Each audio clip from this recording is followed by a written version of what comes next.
Vamos a abrir las Biblias a 2 Samuel capítulo 7 y vamos a leer del versículo 8 hasta 17. 2 Samuel 7, 8 hasta 17. Ahora pues, el profeta Natán está recibiendo palabra del Señor. Ahora pues dirás así a mi siervo David. Así ha dicho Jehová de los ejércitos. Yo te tomé del redil, de detrás de las ovejas, para que fueses príncipe sobre mi pueblo, sobre Israel. He estado contigo en todo cuanto ha andado, y delante de ti he destruido a todos tus enemigos, y te he dado un nombre grande, como el nombre de los grandes que hay en la tierra. Además, yo fijaré lugar a mi pueblo Israel y lo plantaré para que habite en su lugar y nunca más sea removido. Y los inicuos le aflijan más, como al principio, desde el día en que puse jueces sobre mi pueblo Israel. Y a ti te daré descanso de todos tus enemigos.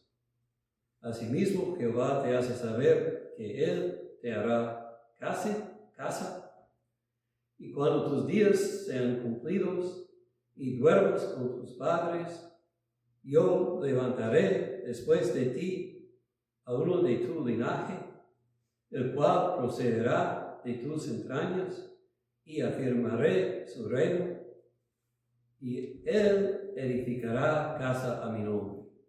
Y yo afirmaré para siempre el trono de su reino. Yo le seré a él padre, y él me será a mí hijo.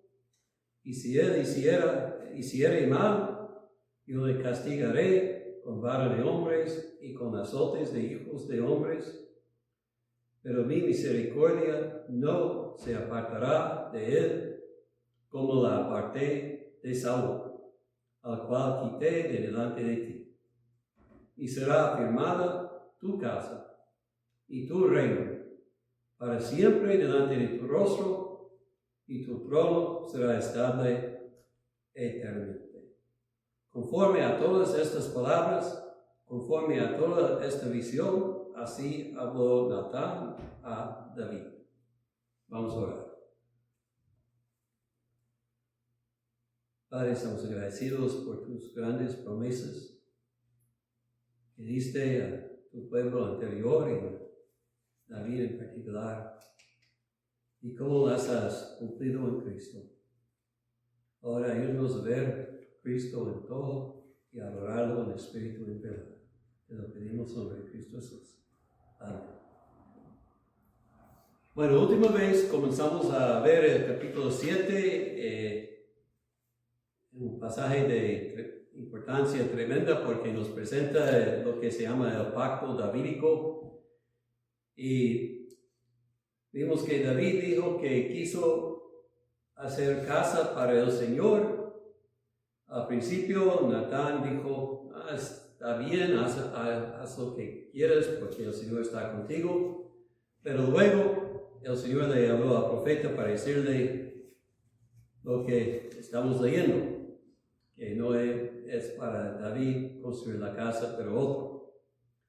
Entonces, vimos la diferencia entre un mensaje de opinión de profeta o pastor y una palabra profeta del profeta que es de Dios. Y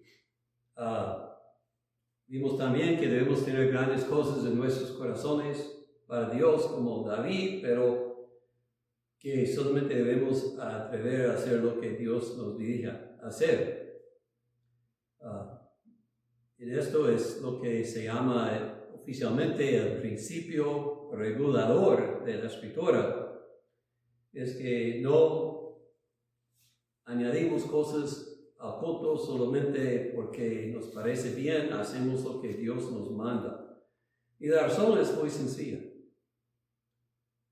Dios nos manda lo que debemos hacer. Lo que Dios manda es perfección. ¿Cómo nosotros podemos mejorar la perfección? No es posible.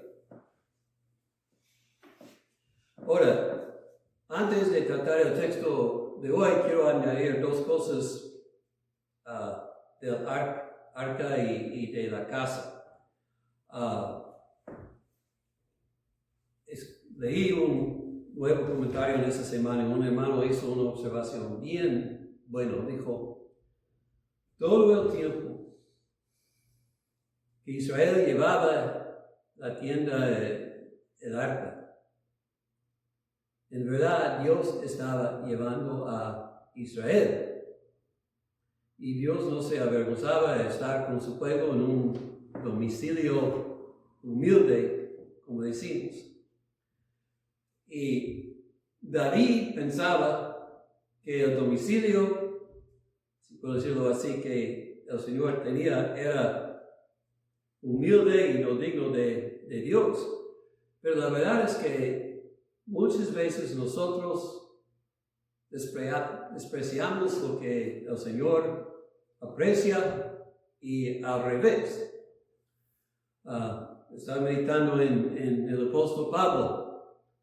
Cuando quiso afirmar que era apóstol, no escribió las cosas que había hecho él, que nosotros siempre oímos hoy día. No dijo, he establecido muchas iglesias, he ganado muchas almas al Señor, he aumentado mucho dinero para los judíos en Jerusalén. No dijo nada de eso.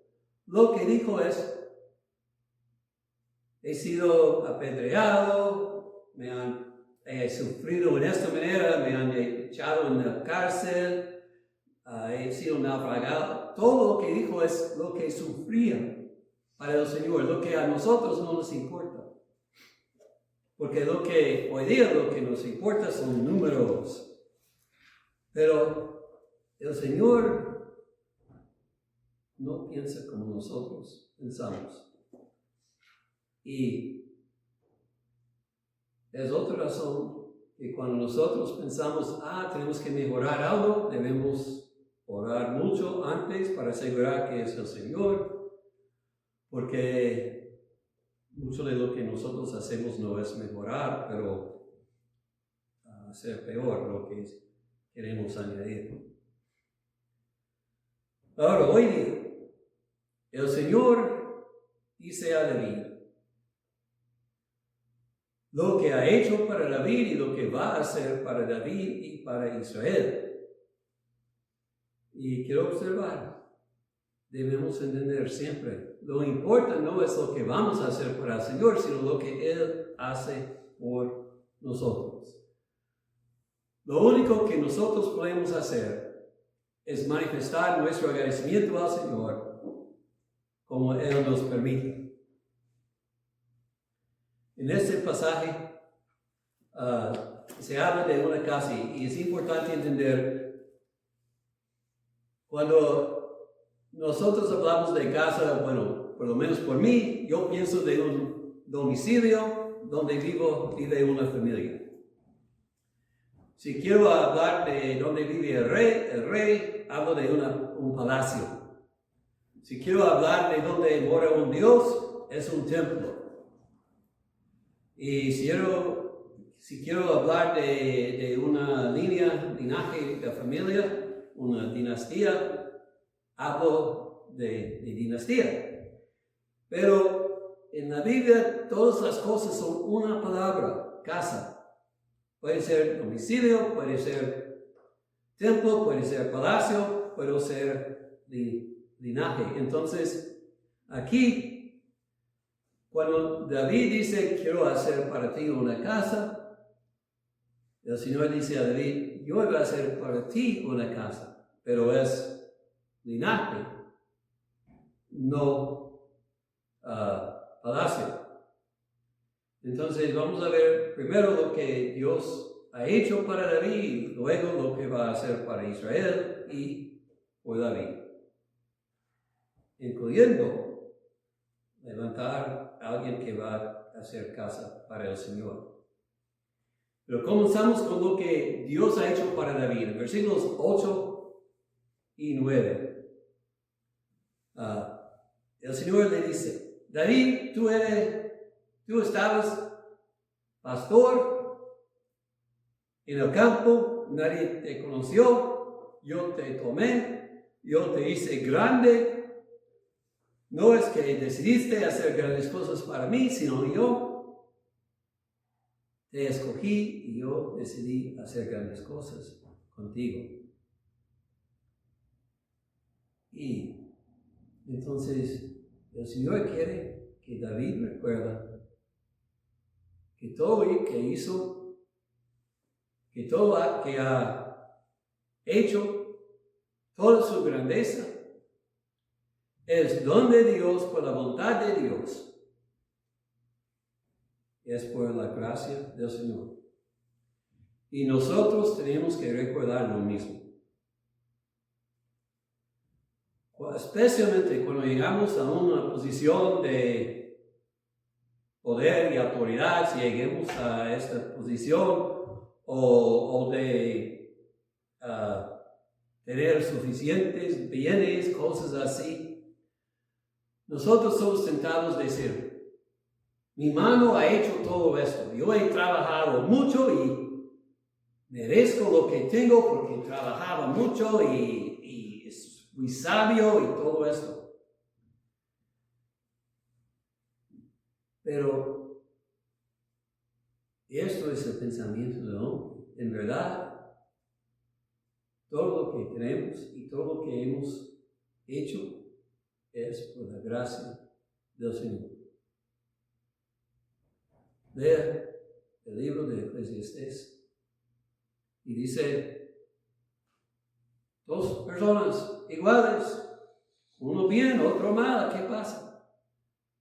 El Señor tiene sus propósitos. Y hay muchos otros más piadosos que yo, que han trabajado más que yo.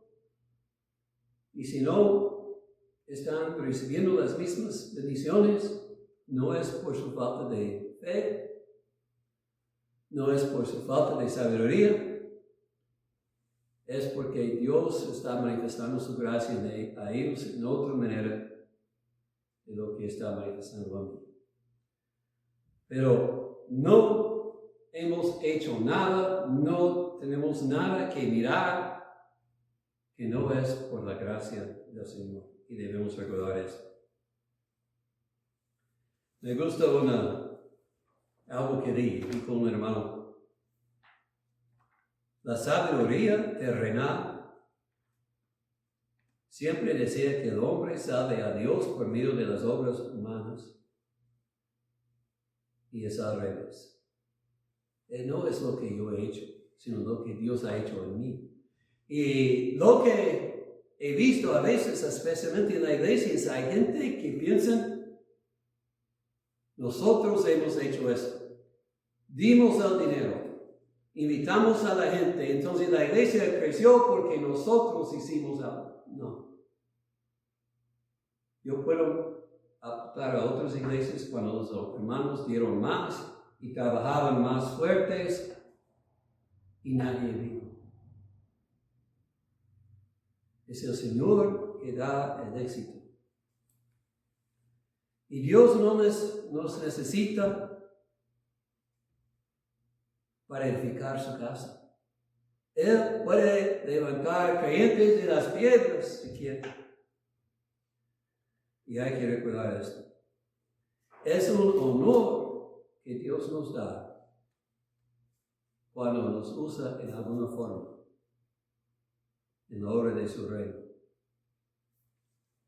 He oído gracias al Señor no ha pasado conmigo, pero de hermanos pastores que han ofendido a algún hermano y el hermano viene y dice, no voy a diezmar más y es mi diezmo que asegura que la iglesia siga aquí. Hombre, tú eres bien orgulloso y bien necio. Porque ¿quién te dio el dinero que estás dando a la iglesia? Es el Señor. El Señor puede guardar y seguir su iglesia sin ti y sin mí. El Señor es la iglesia y debemos recordar esto siempre. Entonces, lo que debemos celebrar es lo que el Señor hace en nuestras vidas y en el mundo, y nuestra gratitud sí debe motivarnos a hacer cosas para el Señor, pero dirigidos por el Espíritu de Dios y entendiendo que estamos haciendo lo que hacemos por gratitud y no porque Dios necesita algo. Yo pienso en cuando estaba niño, cuando fue el Día de las Madres, que viene pronto, siempre mi papá nos llevó a un lugar donde compramos unos regalos para nuestra mamá, cosas chiquitas, y las dimos a la mamá, y ella estaba muy contenta de recibirlas. Pero no es que hicimos nosotros algo a ella. Fue los papás que nos capacitaron a hacer lo que hacemos, y así Dios. No pensamos que Dios está endeudado a nosotros en ninguna manera. Hizo todo por David y lo que está en nuestras vidas bien, Él ha hecho para nosotros. Y luego Dios dice lo que va a hacer para David. Yo fijaré, para Israel, yo fijaré lugar a mi pueblo Israel y lo plantaré para que habite en su lugar y nunca más sea removido, y tendrá paz y va a tener descanso. El Señor había prometido a Abraham que sus descendientes iban a poseer la tierra, pero dijo primero egipcio, y luego hubo el éxodo, y luego con los jueces entraban en la tierra, pero nunca seguían a Dios de todo corazón, y por eso nunca conquistaron toda la tierra. El Señor dice: ahora, David, tú vas a establecer a mi pueblo en la tierra como yo prometí. Y eso pasó. Paz y descanso para el pueblo de Dios iban a venir en Salomón en un sentido terrenal, fueron cumplidos. Y por eso el Señor dice a David: yo te voy a ayudar, y en esto el Señor cumplía sus promesas en sentido terrenal. Pero también la Biblia nos dice que Abraham no fijaba en una ciudad terrenal, sus ojos estaban en una ciudad celestial. Y así nosotros no entendimos que las palabras del Señor son cumplidas en sentido terrenal tanto, sino que Él nos está preparando un hogar celestial donde hay paz y donde va a plantar su pueblo eternamente. Y habiendo dicho lo que va a hacer para Abraham, luego dice lo que va a hacer a David. Versículos 11, segunda parte, y hacia adelante. Jehová te hace saber que Él te hará casa. Lo que David quiso hacer para el Señor va a hacer para David. Mucho más que David esperaba. Y dijo el Señor: uno de tu simiente va a hacer casa para mí. Pero otra vez, antes de proceder, vemos que el Señor dice a David: esto es lo que yo voy a hacer.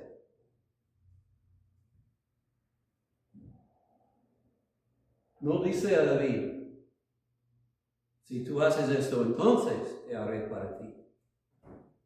Es promesa. es pacto que el Señor hace en que Él tiene deberes. Y Él promete, voy a hacerte una casa y el cumplimiento de estas palabras dependen en Dios y no en David y sus fuerzas. Así Dios ha hecho un eterno pacto que no dependía en David, quien era hombre que caía, y luego su hijo, quien también pecaba, y otros nietos, bisnietos, etcétera, que pecaban más. A pesar de todo esto, el Señor guardaba su pacto porque en el fin es Dios y no el hombre. Y hay un sentido, podemos decir, cerca y un sentido lejos de esta promesa. Que lo llaman telescópico. Bueno, esas palabras de los teólogos, pero esto es. Salomón, en el sentido cercano, cumplió las promesas parcialmente, porque él fue hecho rey. Y su reino fue establecido y fue grande en toda la tierra. Y él hizo un templo glorioso, terrenal, para donde Israel pudo adorar al Señor. Y versículo 14, cuando él hizo mal, el Señor lo castigó con vara de hombres, levantó personas que oponían a él, y así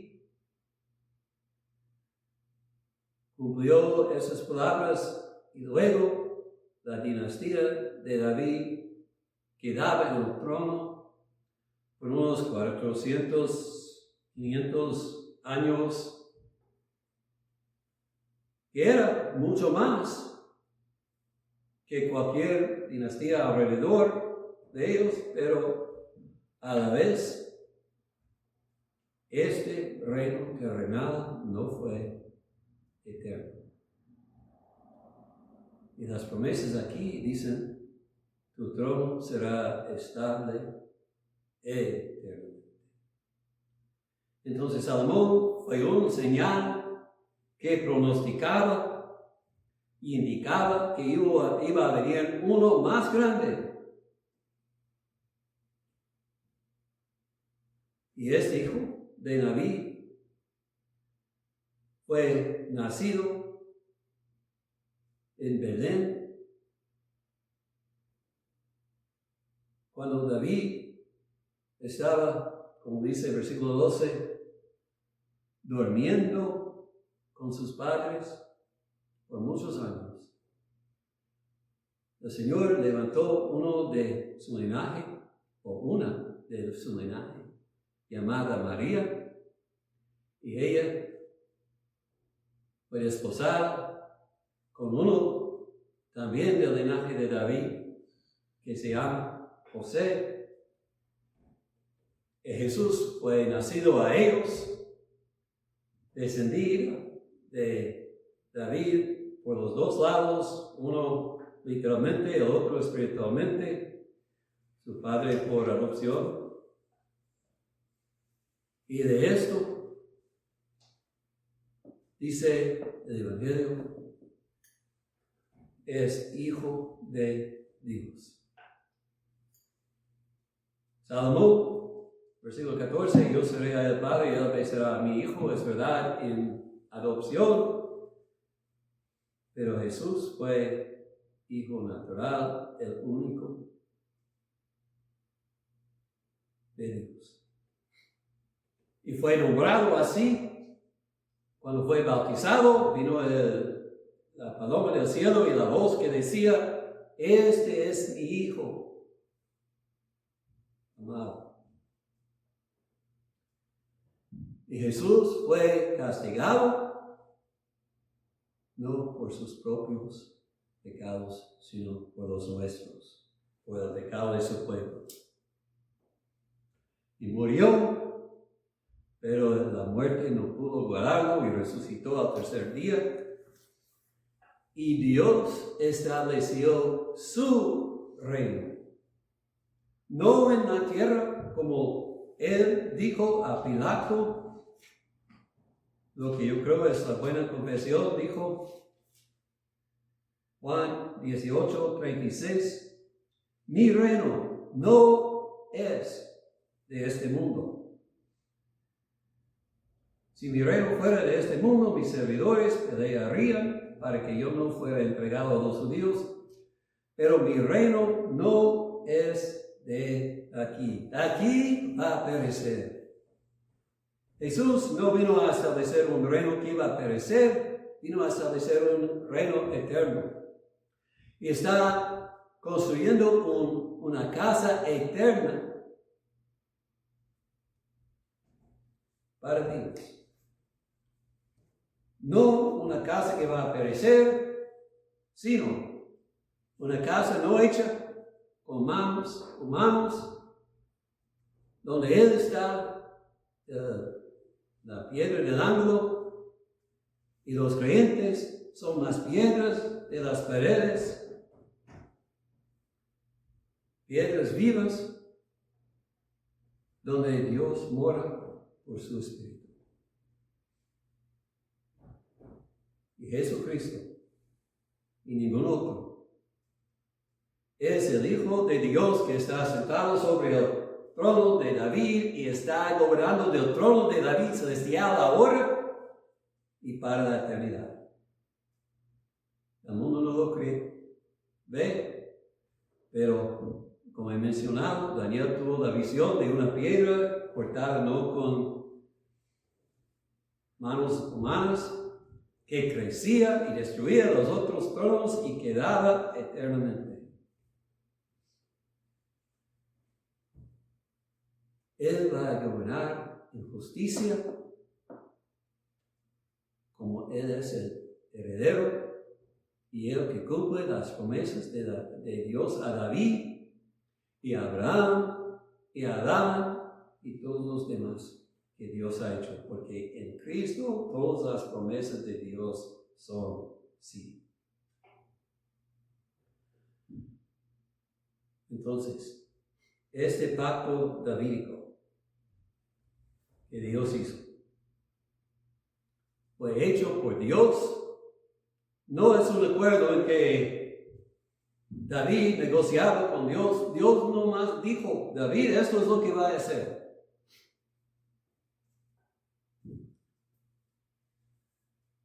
Pero es evidente que Dios revelaba a David siempre, eternamente fue su plan y su propósito, y dependía en su voluntad, y solamente lo revelaba a David en este tiempo porque ya estaba David a punto de necesitar conocerlo. Todo fue Dios. Y David reconoció esto, y esto vamos a ver en su oración para el próximo domingo. Debemos entender lo que Dios dice que va a hacer, Él hace. Y lo que promete hacer, las promesas, Él las cumple porque Él tiene el poder. No depende de nosotros. Y eso es verdad, incluyendo el pacto de la salvación. ¿Tenemos nosotros obligaciones? Oh, sí. Pero es Dios quien nos capacita a hacer lo que necesitamos hacer. Dios nos ha dicho, nos va a salvar en Cristo Jesús. Dice que todo aquel que cree de Él no se pierda, mas tenga vida eterna. Mas tenga vida eterna. Entonces nosotros tenemos que creer en Jesucristo con una fe que persevera hasta el fin. Pero, ¿dónde encontramos esta fe? Es don de Dios, para que nadie se gloríe. Es Dios que hace el nuevo pacto y, como dijo por Jeremías, lo escribe en el corazón para que obedezcamos su ley. Es Dios quien, como dice en Filipenses, es Dios el que en vosotros produce así el querer como el hacer por su buena voluntad. Y por eso sabemos que si hemos creído en Cristo vamos a ser salvos, no por nuestros esfuerzos, no porque somos perfectos, no porque somos buenos y que vamos a permanecer en nuestra propia fe. Sabemos que vamos a ser salvos porque tenemos nuevo corazón de Dios que cree en Cristo.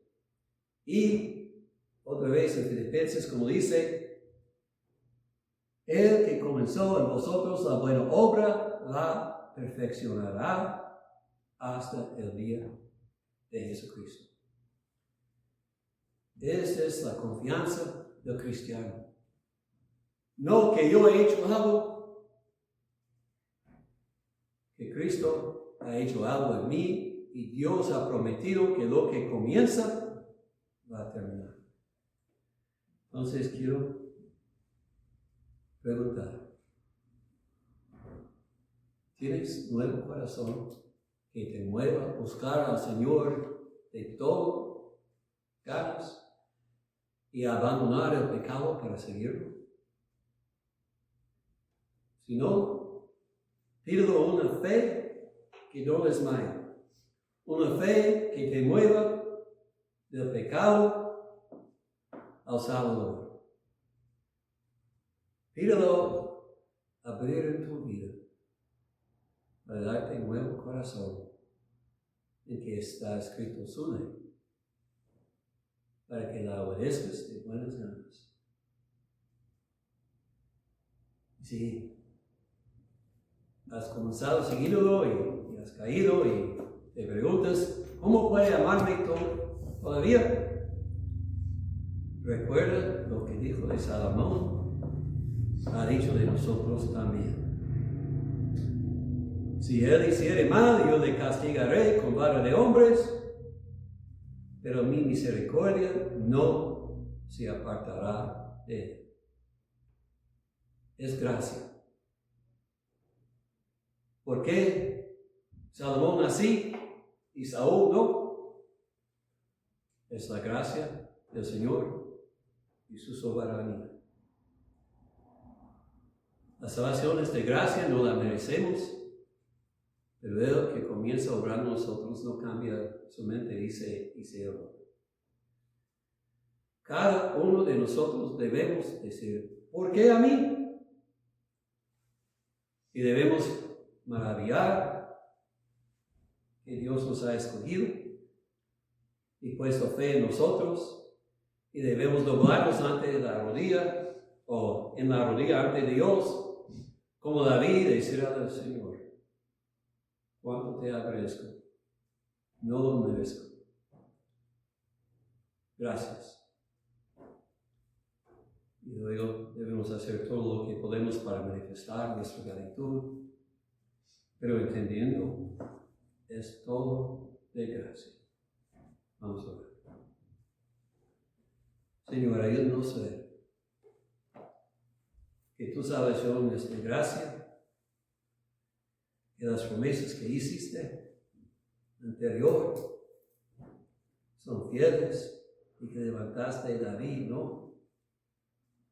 Porque él fue hombre bueno, sino para hacerlo, hombre en quien pudiste cumplir tus promesas.